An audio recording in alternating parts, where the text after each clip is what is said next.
Class. Class.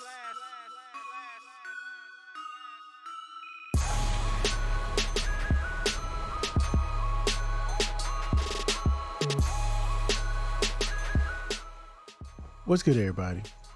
I was late putting my episode out today, but I have a really good reason why.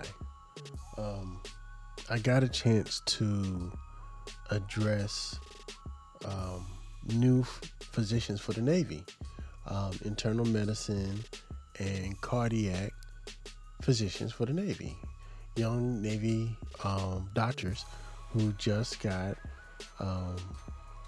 they just started out their careers in the military. So like this just happened. This is going to stand as my episode for today. I'm just getting home and I'm probably not going to edit it. So if I make some mistakes, so be it. I'm going to make some mistakes. But for the people who don't know, I have what's called an LVAD. An LVAD is a left ventricle assist device. It keeps me alive. It keeps my heart pumping. Basically one half of my heart does not work, and it pumps the blood through my body that way. Idealistically, I would get a heart transplant at some time, but I'm very capable of living life without having any compromises with my LVAD, and my LVAD has kept me alive for the last 6 years. With that said, there's not a lot of people in the world with an LVAD, maybe about 30,000 of us.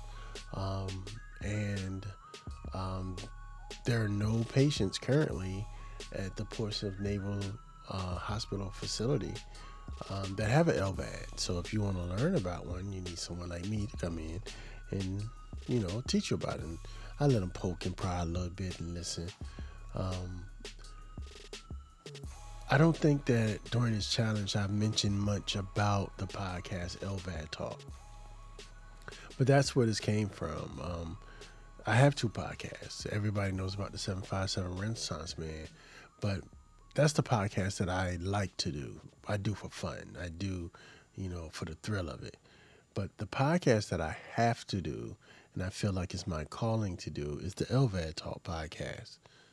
On this podcast, I speak with other individuals that either had an LVAD, and when I say are thinking about getting an LVAD, or living with an LVAD, or a lot of times, so we have what's called, if you get an LVAD, there are three different reasons, or three different categories you'll fall in. One is destination, and that means that's your final, that's the last thing they can do for you. There's bridge to transplant, and then there is consideration for transplant. That's if you don't qualify because of certain physical restrictions. It's a whole big deal about what you qualify for to get a transplant. I'll save you the story, but a lot of times while you need to get yourself together so you can qualify for a transplant, a LVAD will give you that additional time to live and correct what you need to correct so you can be eligible. It's kind of where I fall in right now. But with that said, the opportunity to speak to these young physicians, the responsibility was not taken lightly. And it was a true honor. I grew up as a military brat. My father did 2 tours there at Portsmouth Naval Hospital. And I spent a large part of my childhood. I'm trying to fight a burp, y'all. Hold on. I spent a large part of my childhood on that campus. Of course, I was always a cardiac patient, and I had childhood asthma. So I was there all the time. And it was a true honor to be able to be in that position. So I think my next episode for tomorrow will be an example of what one of my LVAD Talk episodes are. But I'm completely thrilled. I'm so honored to be able to have had this opportunity to me is incredible. I don't know if anybody knows or can feel what I'm feeling, but I think it is so awesome. And I gotta thank God for putting me in this position to be able to reach people. So that's it. I'm getting static in my headphones. I don't know what's from. I don't feel like doing much editing, so I'm going to end it with this.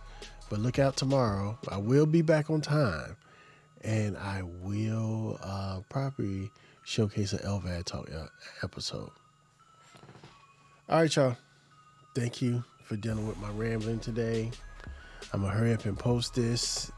It's about 4:30 now, so let's see how long it takes to edit this real fast and post it.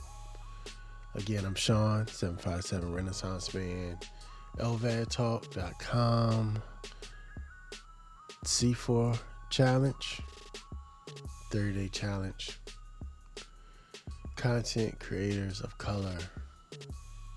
We out. Peace.